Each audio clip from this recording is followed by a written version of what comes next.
Hey, what's up, Roxstars? It's Rox with a little bit of talk about what's at the top of the blog, so let's get to it. All right, Roxstars. So first things, let me just tell you guys a few things. If there are things in this video that I don't discuss, that's actually very big in the news right now, I'm just going to direct you all to my Instagram post, the last one that I did. It will explain the reasons why there may be things in this video that you want to discuss that was not discussed, okay? And I'm gonna leave it at that. Also, since we're doing some housekeeping, I want to shout out a podcast. You guys know I'm still trying to get on this podcast thing, but I do realize that many of you guys listen to podcasts and are interested in good content. Well, you guys know Jamila. We love Jamila, okay? She used to do reviews, but I love her just more because of her singing and dancing juicy goodness. I admire the fact that she's able to travel. I mean, she does do it for her job, but she also lives her life in the fullest, and I admire her for that. You guys, she has a podcast. It's called the Good Life Podcast, and I told her that I would shout her out today. So I wanted to make sure that you guys are aware of that. Add one more podcast to your list of good things to listen to. And lastly, you guys, the book club, Roxy Reads Book Club. Okay, make sure if you guys are not a part of that you become a part of it. We have a good time over there, and I actually have a live video for our mid-book discussion of Children of Virtue and Vengeance. Okay, so is that the name of it? Why they don't say Virtue and Vengeance? Yeah, I think that's it, child. Y'all charge it to the brain, okay, not to the heart. I think that's all of the housekeeping issues that we even gonna skip politics today, y'all. Shit, it's whatever. They just had another Super Tuesday. Biden did very well, okay? Bernie Sanders said he ain't dropping out yet. So that's your politics. And let's get on to the rest of the video. You guys, so big story yesterday, Harvey Weinstein. We all had our good eye on this case, wondering how it was going to turn out. He was found guilty a few weeks ago of criminal sex act and forcing oral sex on two victims of his that he was working with, a production assistant, I believe, and another aspiring actress. Yesterday was his sentencing day. I knew that he was going to get some time. I knew that his his defense lawyers were asking for the minimum, which was, I believe, 5 years, because they felt like his life had already been ruined. You know, he had already been fired from his company. I mean, he already had paid quite a bit. So they felt like if we just got 5 years, you know, and he could be done with that. Okay, well, the judge was like, hell fuck no, bitch. Came on in there and real swiftly lowered the boom, said you're getting 20 years for the criminal sex act charge and for forcing oral sex, and 3 years for third-degree rape. They lowered the boom on that ass, and I promise you, I was not expecting that. You know, usually rich people, especially of his stature, they usually have to pay in the least. And I was just like, wow. Okay, we already know that he has been, well, they've been trying to have him at Rikers. I think he was only there for a few days because when he was found guilty, you know, suddenly he was having heart palpitations and they had to put a stent in, and he was in Bellevue Hospital and all of that. Then they finally put him in Rikers. It was rumored that he had like a whole top floor of Rikers Island jail to himself. But now we're talking about these 23 years, and I would imagine if he were to stay in Rikers Island, because you guys know that he still has another case that is pending in Los Angeles. They are actually working on extradition paperwork to bring him there so that he can be tried for what he is accused of there. So I don't know how it works. Even if he's found not guilty in Los Angeles, then he will go back to Rikers Island. But I bet you he's hoping that, you know, he's in a conundrum, because he's either going to go back to Rikers Island or he can be found guilty in Los Angeles. And I guess maybe he will end up staying in Los Angeles in a jail out there. I'm sure he would rather be in a prison out that way than at Rikers Island. Something about Rikers Island just makes me just be like, oh my God. So anyway, after the judge told him his sentence, they say that he had a full-blown, Fred G. Sanford. I shouldn't be laughing, but you guys, not often do these things happen. It's actually just like surprising. But they said that he had like chest pains. He thought he was about to have a heart attack, I suppose. So they rushed him again to Bellevue Hospital, and he is there. I don't know how long he can keep up this cycle of having a heart attack or some sort of panic attack or anxiety attack.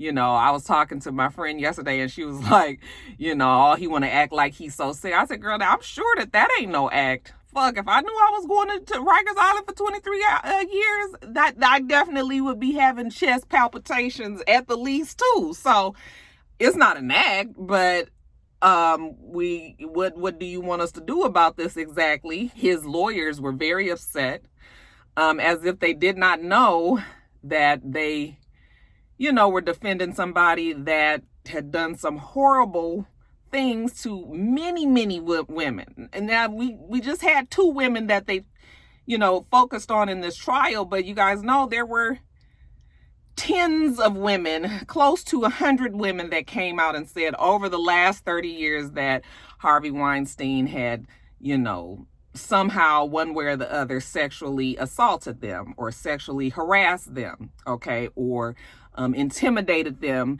scared them, all of the above. And when you really think about this case, you guys, when I read up on everything yesterday, I was just like, this sounds like a case of everybody was fucking tired of Harvey Weinstein, did not know how they would ever bring him down. But now that they had the chance to put him there, it was a done deal. It was a wrap. He was a tyrant. He was, by all accounts, when you read up, just really not a good person. His day of reckoning finally caught up with him. And now he has to live his last years in jail. His lawyer was like, he's not going to see this light of day again, and he's most likely going to die in jail. And I was like, well, I think that was, short of them giving him the death penalty, they couldn't do that.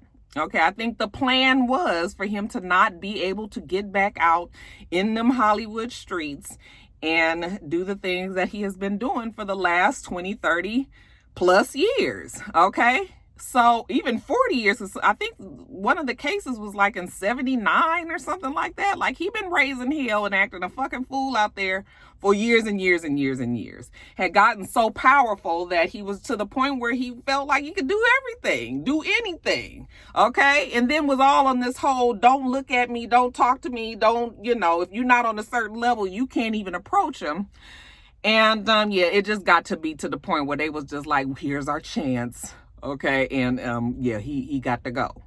So even his brother, they say, was like he deserved to be in hell. They said that his brother also works in the industry. I'm not sure exactly what he does if he works with Harvey or if they just are in the same field of work. But evidently at some work meeting, Harvey had beat the hell out the brother so bad he was bloodied, he was unconscious. They had to call the ambulance, all of that. So yeah, Harvey has been wreaking havoc. And like I said, the day of reckoning, it is here. He had chest pains again. Like I said, he is in Bellevue, but he eventually will make it back to Rikers and then off to Los Angeles. The victims who were affected by him, both in this case and the countless others that, for whatever reason, maybe it was too long ago, maybe they weren't willing to be a part of the case, whatever reason why they weren't a focal point in this trial. I'm sure everybody's feeling just a little bit better that, he is now paying for his actions. I don't like to see people go to jail, but I also don't like to see people making others suffer and never having to pay for it. I mean, this is countless women. I mean, it's just woman after woman after woman. They even had an article yesterday, and I was reading up where he had written, there was a story coming out saying that Jennifer Aniston said that he had done something to her. It turned out that the story was not true. But National Enquirer, when they thought it was true, they had approached him and asked him, I guess maybe for a comment. And that he said that Jennifer Aniston needed to die on the email. I'm just like, what? You know, who puts these things in writing? And where that right there lets you know, like, you know, there's emails that they released yesterday of him approaching all of these, you know, top big money billionaires out there to maybe help him keep his job at, you know, the Harvey Weinstein production company, you know, saying that he does have a problem and that he was going to, no, actually what he said was, most of the stories are false. However, you know, he's going to go to some sort of rehabilitation, you know, just so that he can show that he's trying to better himself. And hopefully that would keep him on the board at his company. Well, that didn't work because obviously they fired him and all of that. I'm wondering if they're going to change the name of the company to like that HW Corporation or, you know, to something to kind of distance themselves from that name. But yeah, just bad news, you know, Harvey was. And it's just too bad. But, you know, you don't win when you play dirty. Okay, shout out to Nene. Sometimes it might take years and years and years and years and years, but honey, you gonna pay for the wrong that you've done in your life. You gonna pay for it one way or the other. And I guess this is how Harvey Weinstein pays, so. All right, you guys, so there was a video that came out, I guess somewhere around last weekend, of the baby. It looks like he was about to perform in a club or some sort of venue, and he was walking through the crowd. The crowd was dark. It was a lot of people. You could see that his security was kind of clearing the path for him, but you know, they weren't crowded around him. And he was walking down the middle of this path, and there was a woman. So the vantage point that we see from the video, somebody is recording him, but very far away. But there is a woman that's actually very close to him who is recording on her phone. She has the light lit up, the flashlight lit up, I guess because it was dark in there. And I guess she was trying to get close to him or hadn't realized that he was as close to her as she was, you know, couldn't figure out that Zoom on her phone, because you guys, I just found out about that Zoom just like a year or two ago. But anyway, she brought her phone so close to him that it ended up hitting him in the face. And on instinct, on reflex, he swung and hit, I don't know if he hit the phone away, you know, hit the person who had the phone. From our vantage point that we were watching, you couldn't even tell if it was a man or woman. You just saw him swing at somebody and hit that damn phone, right? I was like, oh, the baby. You know, you just cannot do these things, okay? That is the reason why we have security, you know?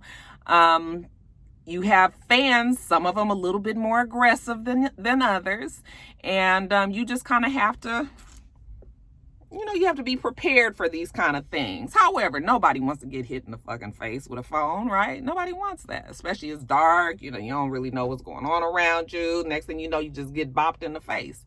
But I knew that this was going to be something. I was just like, that's a lawsuit right there, okay? Next day, he comes out. He apologizes, which I thought was very admirable of him because, you know, you just needed to apologize. I don't know if that was going to get you off the hook, but you at least needed to say your side so we can kind of see, you know. And he basically said he's fine with people coming up to him and doing things, but when you get hit in the face, you know, there's really no excuse. There's just no excuse. You have security there. They are supposed to be the ones that protect you. If somebody hits you in the face, then you put your security on them. Let your security be the ones that have to handle the legal ramifications or whatever that comes from that. You keep your fucking hands to yourself, okay? And it sucks that it has to be that way. And I realize that there's sometimes that just happens in the spur of the moment that you just, you know, you just react. And then you kind of regret it afterwards. So I think that that's where the baby was. So, I mean, I was willing to give him that. I was just like, but if I was old girl, you know, He even said that he would get her flued out, you know, he would sit down and talk to her in person, you know, he would. I was thinking, without him saying it on that video, because, you know, that maybe that could have been binding, but it sounded like he was even willing to possibly pay, you know, or do whatever he had to do to try to fix this. And so I was just like, okay, well, I guess it's the old girl's move next, you know, to see what comes out. Okay, well, yesterday I see a video of this girl. Let me see. Sis' name was Tyronisha Laws. Okay, Tyronisha. She comes out and says that, yeah, she was the one that was down there, you know, right there on the road where the baby was coming through. And you guys, Tyronisha got hit in the face area. You know, when he came on down around this way, it must have hit her about right here. You know, I guess she was a little discombobulated about what happened. And then the next morning when she woke up, she had a bad headache, you guys. And she said that she, you know, her face was tender.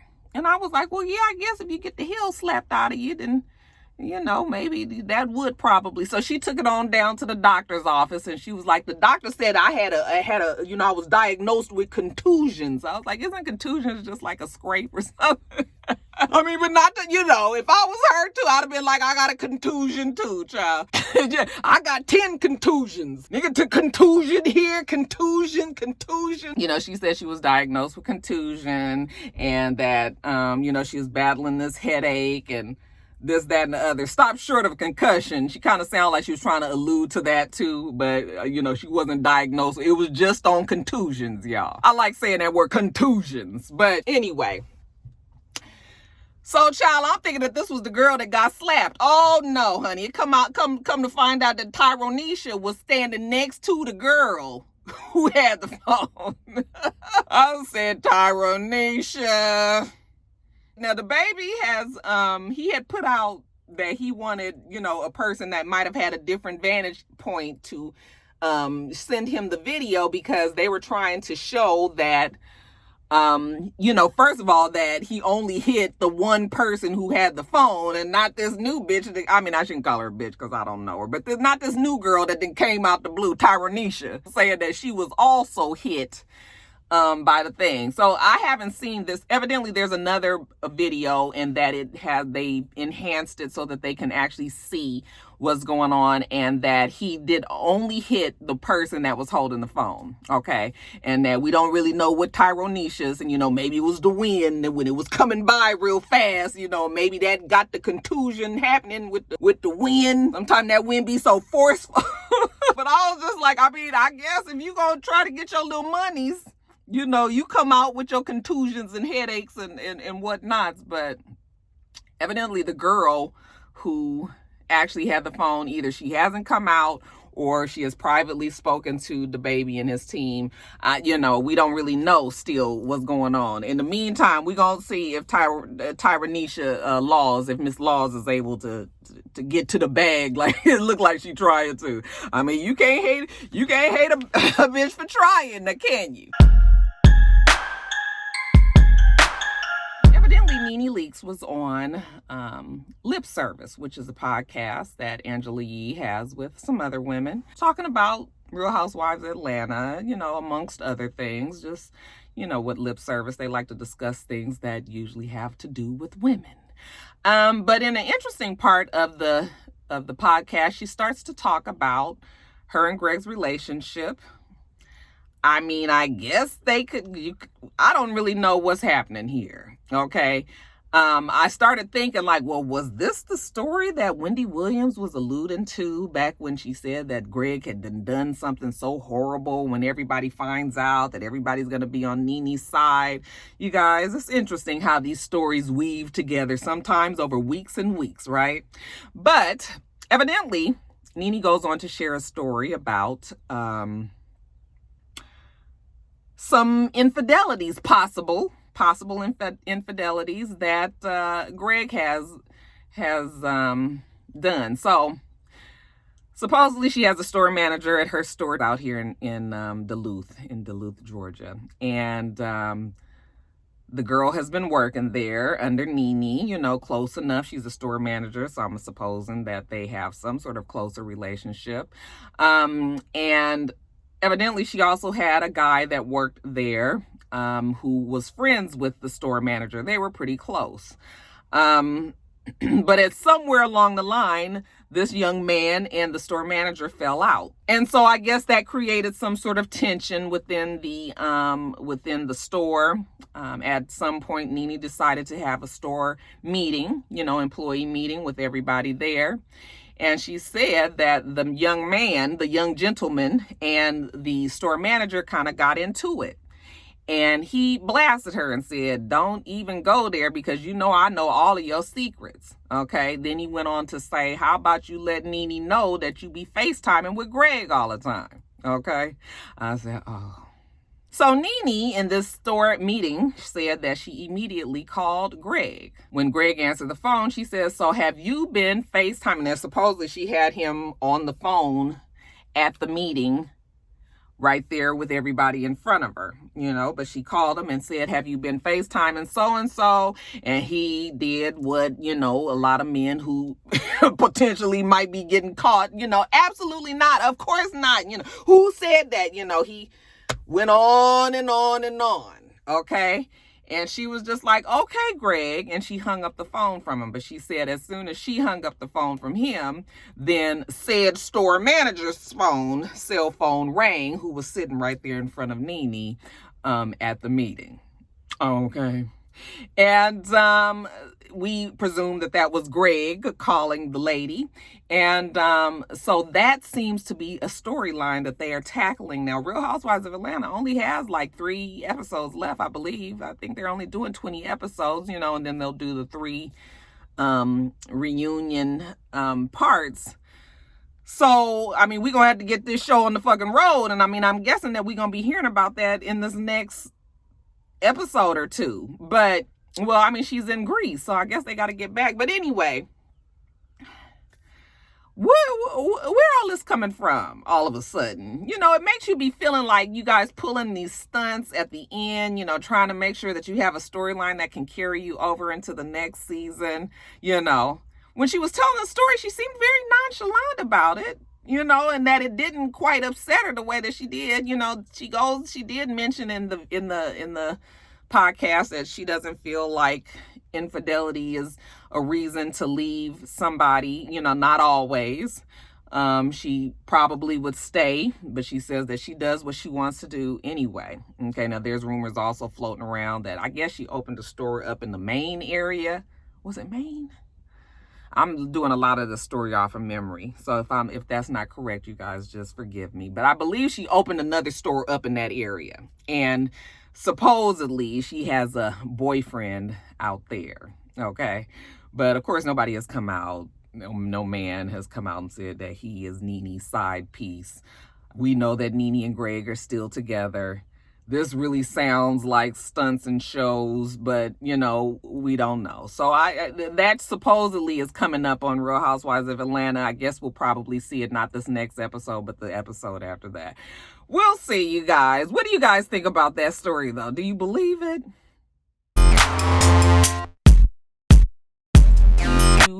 Floyd Mayweather's ex-girlfriend, okay, the baby mother of his 3 of his children, his boys, Zion, Karan, and Jira. I might be saying that wrong. I'm sorry. Forgive me if I am. Josie Harris was found unresponsive in her car Tuesday night. I think they said about 10 o'clock at night. She was in her car in front of her home in Valencia, California. And when the authorities was called out, she was unresponsive, and come to find out that she had passed away in her car.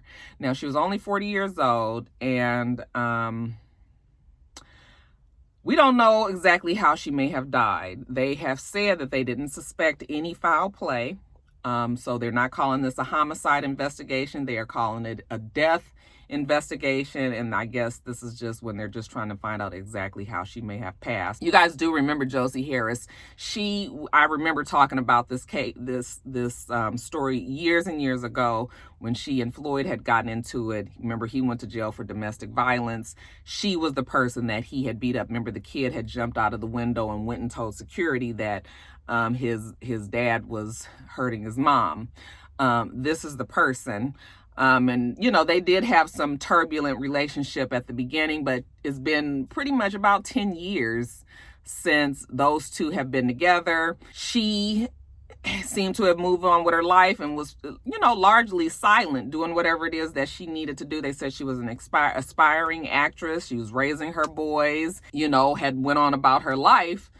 And now this, really, really sad. Her boys are in their early 20s, you know, late teen, early 20 ages. I didn't write their ages down, so I don't know exactly. But really, really sad. 40 years old. Man, it is just horrible that these kids now are motherless. I know she left behind a lot of other family and friends. I don't know if Floyd did come out with any sort of statement. I mean, it's fine if he didn't. I mean, that is, you know, people are grieving or in mourning. But I wasn't able to find anything if he did. But yeah, rest in peace to Josie Harris. All right, you guys. So it seems that Skye from Black Ink, New York, has been suspended from the show. First of all, I can't even believe that show still comes on. I haven't watched that show in so many years. Or should I say seasons, because it seems like they have like 2 or 3 seasons in 1 year. But I haven't watched it in so long, I don't know what the fuck is going on over there. But I do, of course, still see the stories, the main stories that make it to like social media. Skye has had this turbulent relationship with her 2 boys. You guys remember she had given the boys up for adoption when she was younger. And then some seasons ago, she reconnected with them and had been trying to cultivate some sort of relationship with them, and seemed that the younger one was more forgiving than the older one was. And so her and the younger one, the last that I knew, her and the younger one was the ones that was getting along, and I don't know what was going on with the older one. Well, what a difference a day makes, because now, evidently, as this younger one is now somewhere around 19 years old, not sure what may have happened, but she accused him of stealing from her. Okay, he denied that he did it, but she always felt that he did. That must have been last season or something. Well, this season he tried to meet with her so that he can, because he wanted to mend their relationship. So in the clips that I've seen, you know, they're talking and it gets a little bit confrontational, and then the next thing you know, they're arguing. He calls her a dumbass, and then that's when, you know, shit blows up. And you guys know how Skye can be anyway. She went on to say some really horrible things that you just honestly should not say to your teenage child, or your child, period. Now, I get it. Your kids piss you the fuck off, right? And you be wanting to say all kind of craziness to them. But you just cannot do these things, all right? You have to remember that children are impressionable, especially, and they remember these things and they internalize these things. And, you know, you can really fuck your child up just from saying some mean and hurtful things. She went on to say that she should have aborted him, and, you know, she should have swallowed him, and she didn't want him, and his daddy didn't want him, and terrible things to say to a child that was given up for adoption, you know, had to struggle with the fact that their mom and dad was not there, you know, and then the mom went through all of these lengths to try to get a relationship back with him, only to turn around and say again, like, I should have never had you, I should have aborted you. And you know, so it was really, really sad because the boy was so hurt. He was talking to Caesar in the car, and, you know, he was just like, she said, you know, that she should have never had me and that she didn't want me. And, you know, that kid is probably never going to forget that, you know. And Skye seemed to have doubled down on it and kind of was like, I meant what I said kind of thing. And I mean, I understand trying to stand in your word and making sure that you know, mean what you say and say what you mean, but a bad look.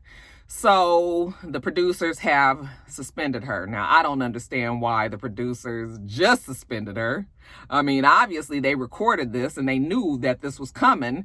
It was almost as if they saw the reaction of people that were watching, and then they were like, oh, we better suspend her because, so that's that. But yeah, horrible. And Skye has been kind of out of control for a long time. I believe that she will definitely, if she doesn't already, I believe that she will regret that. Kind of just seems one of those like extremely emotional, all out of control kind of persons until they finally sit the fuck down somewhere and just kind of think about the things that they have said and done.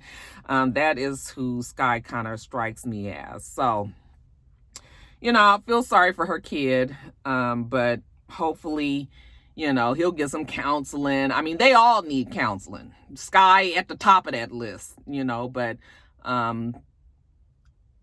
hopefully he can get some direction so that his life just does not turn out to be, real fucked up. But yeah, Skye, you guys, off of black ink for we don't know how long. And lastly, in quickies. So, Wendy Williams just kind of jumped off a ledge the other day and went off on Nicki Minaj about her choice in marrying husband Kenneth Petty, who we all know is a convicted felon. Paid his did his time in jail. For raping a girl back when he was a teen and the girl was a teen. Okay.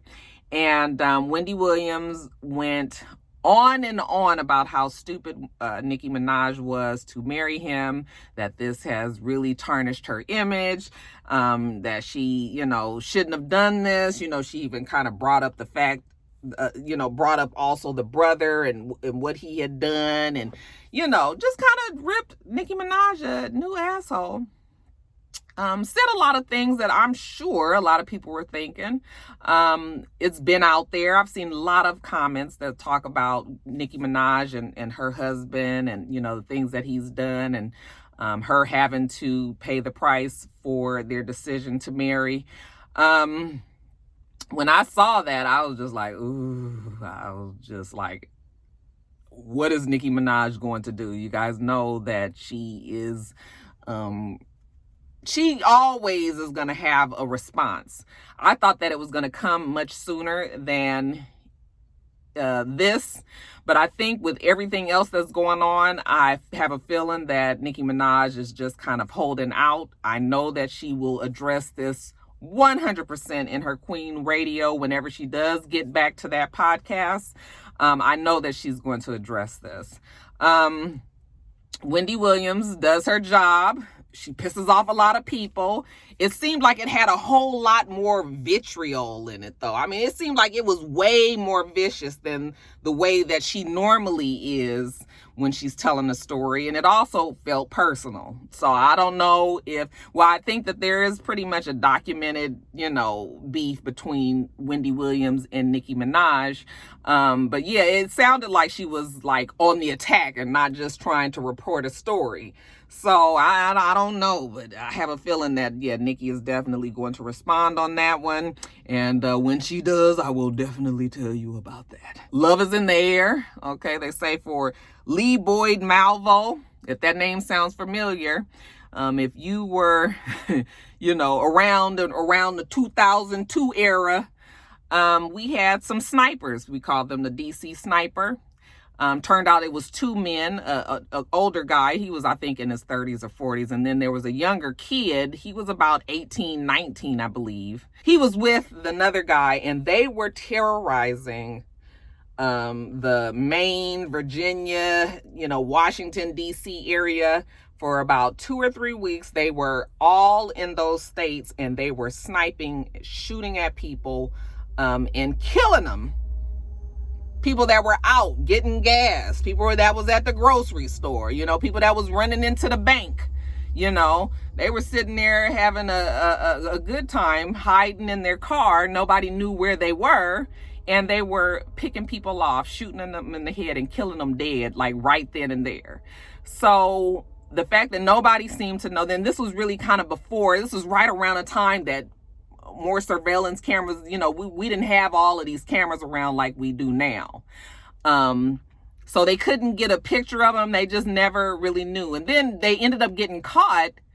And it was just like, it was such a, I think they were asleep in the car. Was that how that story? I should have researched this, because I'm trying to remember. It's like, where they sleep in the car and somebody walked by and saw the gun or some shit like that, you guys, in the middle of the day, you know. So they were arrested. Like I said, Lee Boyd Malvo, though, is the younger of the two. They say that he was married in prison yesterday. They did not release the girl's name, but evidently she's an educated woman. She's very well aware of who she's marrying. I believe they said that Lee Boyd Malvo is now in his 30s, like 32, 33, 34, somewhere in there. And he's serving a life sentence, so you know, he's never going to get out. It is always interesting to me when women actually marry somebody. Like how, first of all, how do you even get in touch with this person? And then how do you get to the point where you are actually in love with somebody and willing to tie yourself and marry somebody that you will just never ever be with? You know, it's craziness. But I mean, you know, I guess you can't help who you fall in love with, y'all. So yeah, sister married him down, Lee Boyd Malvo. I guess congratulations to the happy couple. Congratulations are also in order to the Bam, okay, she and little Scrappy, Merlot, to you and me. They are expecting their second baby, and I'm happy for the two of them. You guys know I love Bambi, and I really do like old Merlot, and they seem to be a happy enough couple. And this is their second kid. You know, they have the first little boy, cannot even think of his name, didn't write it down, but that baby should be somewhere around coming up on 2 years old. And looks like they've spaced it out so they can have their kids about 2 years apart. Of course, this is their second one together, but Scrappy also has an older daughter who's dead on Erica, looks just like Erica. Okay, pretty girl. What's her name? Why I can't think of it? Oh my God, if I can't. Oh my God, what is her name? Oh, E-Money. Imani. Their family is just growing, seems to be happy. Of course, we'll see them in the new season of Love and Hip Hop Atlanta. That actually returns on this Monday. And then lastly, many of you guys will be happy to hear that Chick-fil-A has decided to sell their Polynesian and their Chick-fil-A sauce in retailers. They say that there's a program called Beyond the Restaurant, okay? And the lead for that program, Michael Patrick, said that they decided, because those are their two most popular sauces. I was like, what the fuck happened to the honey barbecue, whatever the fuck it's called? You know, they come in a yellow pack. That's my favorite sauce. Ooh, child, you put that on that chicken sandwich, you get it grilled, and it has the Colby Jack cheese on it. And don't put the bacon on. Take the bacon off and just have the cheese, the lettuce, the tomato, and then baby, you get that barbecue sauce, and every single bite you just pour you some on there and you eat it. Oh my God, it's so good. It is so good. I was mad that they wasn't selling that in the stores, but I'm gonna tell you what, I'm wondering what, you know, when you actually package it up in something like this, it looks like it's about this size. It says it's going to be somewhere around $3.50. But when you guys start packaging shit up and selling it in the stores, for some reason it loses some of its oomph and it doesn't even taste the same to me. I was the same way. Actually, the California Pizza Kitchen frozen pizzas actually do kind of taste like the ones in the restaurant. I mean, they were able to capture enough of it for me to be like, oh, okay. But what about them Red Lobster biscuits that they sell in the grocery store? Y'all, do that taste like the ones at the, you know, because they feel like if you don't get that shit fresh off the batch, you know. But they're saying that, yeah, they packaged it up and now you can buy it there. So you ain't got to be worrying your Chick-fil-A order taker and I said, can I have 4? Although Chick-fil-A they will give you however many you ask for. That's a good thing about them. But yeah, you guys, so if that's your thing, then y'all go on out and make sure that, you know, if you at Target, Walmart, Kroger's, okay, Winn-Dixie, then you pick yourself up a little bottle of Chick-fil-A or Polynesian sauce. Alright, that's it. Let me get off of here and get on back to work. Make sure that, nope, we do this every single week. So make sure that you rate, comment, and subscribe, and make sure you come back.